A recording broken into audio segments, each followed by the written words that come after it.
রাজধানীর কোরবানির পশুর হাটে ভিড় বাড়তে শুরু করেছে। আজ সন্ধ্যার পর থেকে পুরোদমে হাট জমবে বলে আশা করছেন ব্যাপারীরা। গোখাদ্যের দাম বেশি হওয়ায় গরু লালন পালন খরচ বেড়েছে, তাই দেশীয় গরুর দাম কিছুটা বেশি। ভারতীয় গরু বাজারে এলে দেশীয় খামারিরা ক্ষতিগ্রস্ত হওয়ার আশঙ্কার কথা জানায় হাট কর্তৃপক্ষ। বছর যে গরু 1.5-2 লাখ টাকা বেশি, এই বছর সেই গরু বলতেছে 120-130।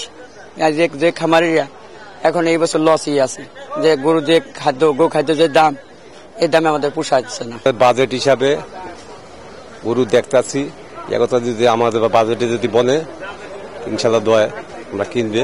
যেভাবে দাম বলছে তাতে বাজার ভালো হওয়ার সম্ভাবনাই খুব বেশি। হাটে কোনো টানাটানি নাই। আমার কাছে সর্বনিম্ন গরু 1,30,000 এবং সর্বোচ্চ 3 লক্ষ টাকা দামের গরু আছে। 100% কপার কন্ডেন্সারে তৈরি ভিশন ফ্রিজ, তাই গুণে মানে অটুট থাকে বছরের পর বছর। দর্শক, এই মুহূর্তে পুরনো ঢাকার রহমতগঞ্জ হাটে আছেন আমাদের সহকর্মী মিজান শাহজাহান।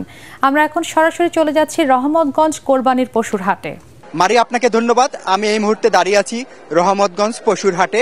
এটি চকবাজার থানাধীন একটি হাট। ঢাকা মহানগরীতে যে 19টি অনুমোদিত পশুর হাট রয়েছে তার একটি হচ্ছে রহমতগঞ্জ। এই হাটে এখনো বেচা বিক্রি সেভাবে শুরু হয়নি। আমি এখানে ক্রেতা বিক্রেতা উভয়ের সঙ্গেই কথা বলেছি। তারা আশা করছেন যে আজ সন্ধ্যার পর থেকে বেচা বিক্রি পুরোদমে শুরু হয়ে গিয়েছে। মারি, আপনাকে আমি জানিয়ে রাখি যে গতবারের তুলনায় এবার পশুর দাম কিছুটা বেশি।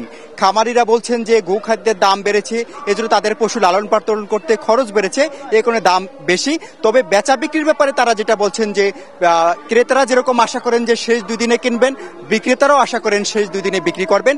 এক্ষেত্রে দুটি ঘটনা ঘটে। একটি হচ্ছে যে শেষের দিকে অনেক সময় গরু পাওয়া যায় না, গরুর সংকট হয়। অন্যদিকে দেখা যাচ্ছে যে অনেক গরু অবিকৃত থেকে যায়, তখন খামারিরা লোকসানের মুখে পড়েন। তবে যেহেতু আজকে শুক্রবার, আজকে সন্ধ্যায় যদি বিক্রি শুরু হয়, সোমবার দিন আপনি জানেন ঈদ, যে শনি রোববার এই 2 দিনে ব্যাপক বেচা বিক্রি হবে বলে এখানকার ব্যাপারীরা আশা করছেন। আর আমি এখানে ব্যাপারীদের সঙ্গে কথা বলে যেটি জানতে পেরেছি যে এবার অনেকটা হয়রানি মুক্তভাবেই তারা বাজারে গরু নিয়ে আসতে পেরেছেন, পথে কোনো ধরনের হয়রানি হননি এবং তুলনামূলকভাবে ভারতীয় গরুর তুলনায় দেশীয় গরুর তুলনায় উপস্থিতি বেশি, এটিকেও তারা একটি পজিটিভ দিক হিসাবে দেখছেন। মারি, এই হচ্ছে রহমতগঞ্জ পশুর হাটে আমার কাছে সবশেষ খবর। আপনাকে ধন্যবাদ।